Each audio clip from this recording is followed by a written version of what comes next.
Bom, falando agora um pouco acerca do software que deve ser usado no e-commerce, né? Ao mesmo tempo que você tem uma infraestrutura de hardware muito pesada, você também tem softwares muito específicos voltados para a área de e-commerce, né? Vários softwares são envolvidos, né? Você tem softwares aplicativos, né? Esses softwares aplicativos podem ser de finalidade geral, por exemplo, correio eletrônico, planilha, sistema de banco de dados, tá? Que são softwares que não focam um alvo específico, né? Ele não é voltado para uma coisa específica, uma ação específica. Ele é usado de forma geral, inclusive para outros softwares, tá? Então, banco de dados é o típico exemplo disso, planilha eletrônica, né, que pode ser usado para vários fins, né? Os correios eletrônicos também, que envolvem diversos assuntos. E tem finalidade mais específica, né? Eu tenho, por exemplo, os ERPs, como o SAP, o Microsiga e outros ERPs, que controlam ao mesmo tempo as vendas, a finança, a transação. São o quê? As transações internas, a parte financeira, RH, etc., sendo controladas de forma corporativa, normalmente com um ERP, né? Os ERPs, que são softwares que são bastante utilizados por grandes empresas hoje, né? O SAP é um desses exemplos, Microsoft, People Software, tem outros aí, né? Softwares de sistemas, né? E aí envolve já uma coisa um pouco mais baixo nível. Eu tenho gerenciamento de sistemas como, por exemplo, o sistema operacional, né? Gerenciamento de redes e bancos de dados, né? Monitoramento, segurança e desempenho de rede. Desenvolvimento de sistemas, seriam as IDEs, as linguagens de programação e as ferramentas case. Então, eu tenho 3 áreas aí em software de sistemas. Eu tenho o sistema operacional, que pode ser um sistema operacional de rede, pode ser um sistema operacional comum. Eu tenho lá gerenciamento da rede, dos bancos, né? A parte toda de monitoração, transação, tá? Seria a parte mais envolvendo toda essa parte de comunicação, né? E alguns sistemas que eu vou usar para desenvolver os meus sistemas próprios, né? Seriam as IDEs, diversas linguagens de programação e ferramentas case, que são bastante práticas no sentido de auxiliar a concepção de sistemas, várias ferramentas case existentes, né? O sistema operacional, que é uma peça fundamental nesse contexto, né? Ele vai integrar o hardware e o software e vai gerenciar as operações da CPU, né? Você tem uma tendência ao uso do Linux para os servidores, né? Bom, o que acontece em termos de SOs, né? Antes os sistemas operacionais eram apenas um shell, não tinham janelas, né? A Microsoft, ela foi uma que começou a popularizar o uso de janelas, né? Isso aí teve toda uma história envolvendo também a Xerox, né? A Apple também começou a colocar as janelas, só que num preço muito maior. O Linux, ele entrou no meio dessa guerra lá na frente, tentando pegar o usuário final, né? Mas, assim, você via muitas vezes nas bancas, Linux, R$3, R$2, revistinha por Linux, tinha todos os tipos de Linux.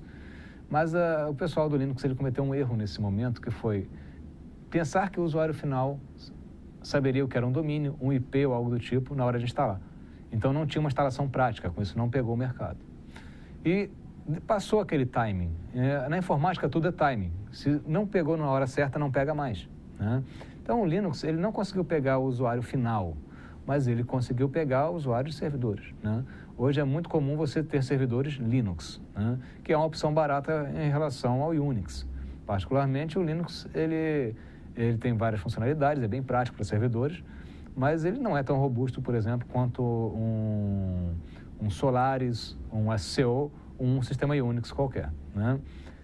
Bom, sistemas operacionais também não existem só em computadores. Eu tenho sistemas operacionais para dispositivos móveis, como Android, Symbian, o antigo Raspberry, você tem o iOS, tá? Então, tem vários sistemas operacionais nas mais diversas áreas. E alguns sistemas operacionais, inclusive, são voltados para a rede mesmo, para processamento de rede, né? Bom, sistemas inicialmente eram só realmente console, né? Hoje é comum você ver os janelizados, né? Você tem hoje, como alguns dos principais sistemas operacionais do mercado, o Windows, o Mac, o Linux, né?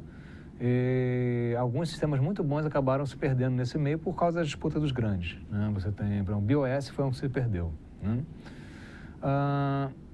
Antigamente, existia uma tendência de você ter o sistema operacional e o sistema de rede separados, né? Exemplo, Novell. Eu tinha um sistema operacional, eu tinha um sistema de rede Novell. Trabalhava com IPX, né?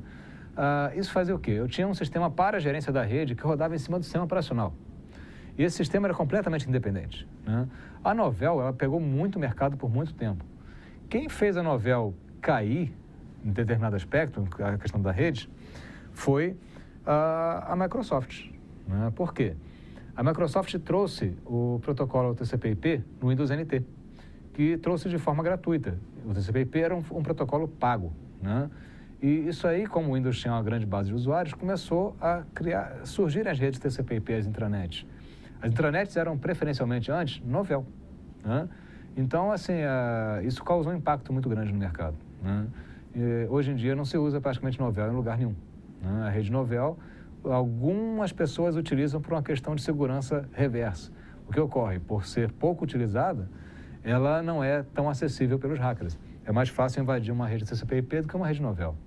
Mas o mais interessante nesse aspecto aí é o seguinte: antes eu tinha o SO do computador e o SO de rede. O de rede rodava em cima do SO do computador. O Windows e o Linux, eles trazem o quê? A rede está dentro do SO, os programas de rede estão junto com o SO. Eu tenho ali num pacote só a gerência da rede e a gerência dos demais elementos, né? Bom, então o SO hoje, ele traz todos os protocolos de rede que são necessários para a comunicação como cliente e permite rodar os programas que vão fornecer os protocolos como servidor, né? Tudo é questão de você colocar o programa correto. Existe inclusive uma possibilidade de virtualização, né? Hoje você pode ter um computador com vários processadores, vários recursos, e você pode dividir a utilização desses recursos entre máquinas remotas, através de um processo chamado de virtualização. São dois processos interessantes. O grid é quando você junta vários computadores e ele parece ser um só.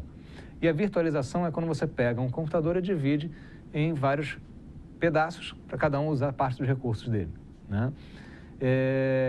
A nuvem, se você pensar dessa forma, é um grid virtualizado, né? Porque você tem vários computadores que trabalham em conjunto, como se fosse um só, porém, essa massa é dividida, virtualizada entre vários clientes distintos, né? Existem vários SOs próprios para trabalhar com grid, inclusive, né? Quando eu trabalho com vários elementos, computadores ao mesmo tempo, eu tenho que ter um SO que permita fazer com que ele enxergue essas várias máquinas como sendo apenas uma, só que mais poderosa. Então, eu tenho SOs específicos para trabalhar com grid, né?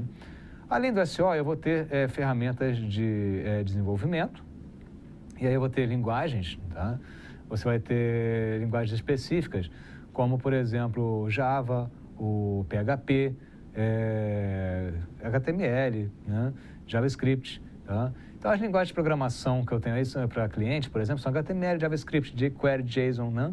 Você tem também, do lado do servidor, o PHP, que roda em cima do Apache. Você tem o ASP, que roda no IS, que é o ASP.NET, com C#.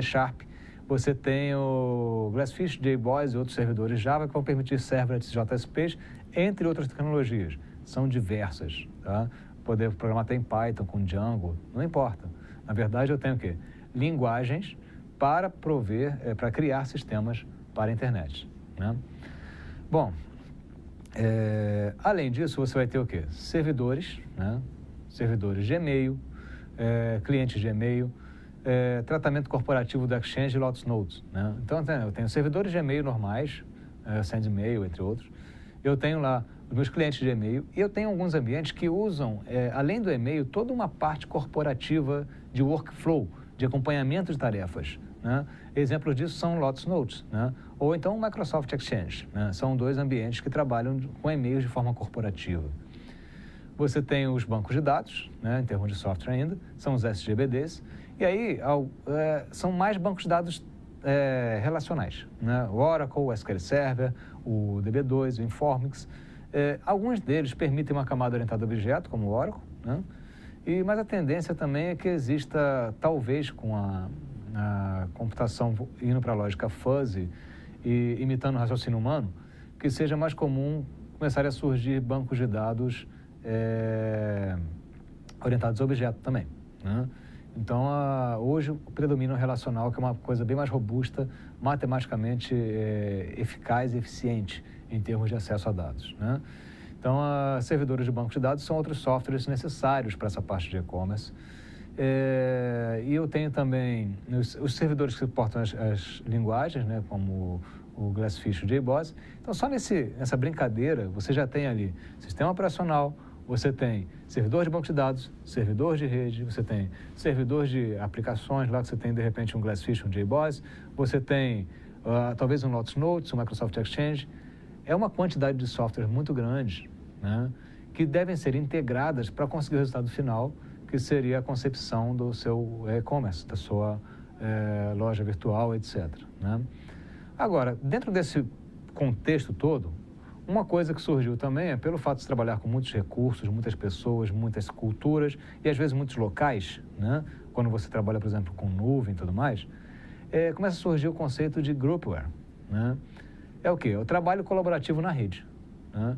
Um exemplo mais antigo disso, talvez, que foi mais popularizado nas empresas, foi o Lotus Notes, né? O Microsoft SharePoint, Project Server. O que são essas ferramentas? São ferramentas que permitem a você controlar a forma como o seu grupo está trabalhando na sua empresa, né? O que pode ser bem interessante, já que você tem que lidar com elementos externos, combinado com elementos internos, e tem que saber o que cada um está fazendo, né? Bom, então a gente fica por aqui acerca de software para e-commerce.